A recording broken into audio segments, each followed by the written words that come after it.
పార్టీకి వచ్చుడు లేదు, ఇంటికి పోవుడు లేదు, నలుగురితో కలుసుడు లేదు, కార్ లైన్ల నడుచుడు లేదు. వాళ్ళు కాదంటే ఈమె అవును, ఈమె అవును అంటే వాళ్ళు కాదు అన్నట్టుందబ్బా గులాబీ పార్టీల రాజకీయం. అదే మొన్నటిదాకా ఎట్లుండే, బాపు అన్న అక్క ముగ్గురు ఎట్లా చెప్తే గట్లా. కవితకు వస్తుందంటే చాలు ఎంత తోపు లీడర్ అయినా ఎదుర్కొంటానికి పోవాల్సిందే, మర్యాదలు చేయాల్సిందే. ఏడ గింత ఫరాక్ వచ్చినా లెక్క మారుతుంది మళ్ళా. అదంతా అప్పుడు, ఇప్పుడు ఇగో గిట్లా.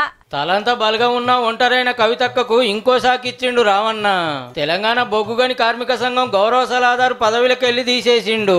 బీఆర్ఎస్ కోసం సింగరేణిలో పనిచేసే సంఘాన్ని కొప్పుల గారు ఉరికిస్తారట. 8 ఏళ్ల కాంచి కవితమ్మే నడిపిస్తుండే. కార్మికుల హక్కుల కోసం కొట్లాడి పార్టీకి పతారం పెంచాల్సిన పదవి. అయితే అసెంబ్లీ ఎలక్షన్ లో కారు పల్టీ కొట్టినాక సింగరేణి ఎలక్షన్ లో పోటీ సుత చేయలే, బలం లేదని. అయినా అక్కనే చూసుకునేది ఇన్ని రోజులు.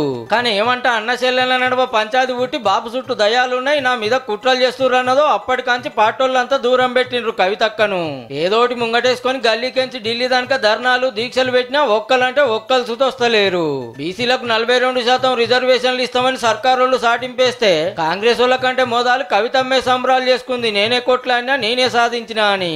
లేలే ఆర్డినెన్స్ పేరు మీద బీసీలను మోసం చేస్తుర్రని సొంత పార్టోళ్ళు లడా ఎత్తుకుండ్రి. మీ ఎమ్మెల్సీ అట్లా మీరు ఇట్లా ఏందని అడిగితే వ్యక్తిగతంగా వారు ఎవరైనా మాట్లాడవచ్చు. పార్టీ తరఫున మేము మాట్లాడుతున్నాం. ఆర్డినెన్స్ తెచ్చుడు కరెస్టే, బీఆర్ఎస్ వాళ్ళు నా లైన్లకు రావాల్సిందే అంటాంది కవితక్క. ఈ సంబరాల గురించే తీన్మార్మల్లని అనకూడని మాట అన్నాడని ఎమ్మెల్సీ గారి ఆఫీసులకు దోరి జాగృతి కార్యకర్తలు ఆగమాగం చేస్తుంటే గన్మెన్ ఫైరింగ్ చేసే గడబడి పెద్దదాయే. గమ్మత్ ఏందంటే అధికార పార్టీలు అక్క కిమ్మతి ఇచ్చారు గాని ఇంటోళ్ళు పార్టీల్లో ఒక్క మాట మాట్లాడలే, ఒక్క పోస్ట్ పెట్టలే.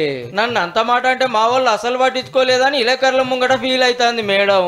ఇక మల్లన్న ముచ్చట ఎలా పెడితే ఇక ఆయన ఎమ్మెల్సీ గురించి నేను మాట్లాడదలుచుకోలేదు. ఆయన జనాభా లెక్కలకి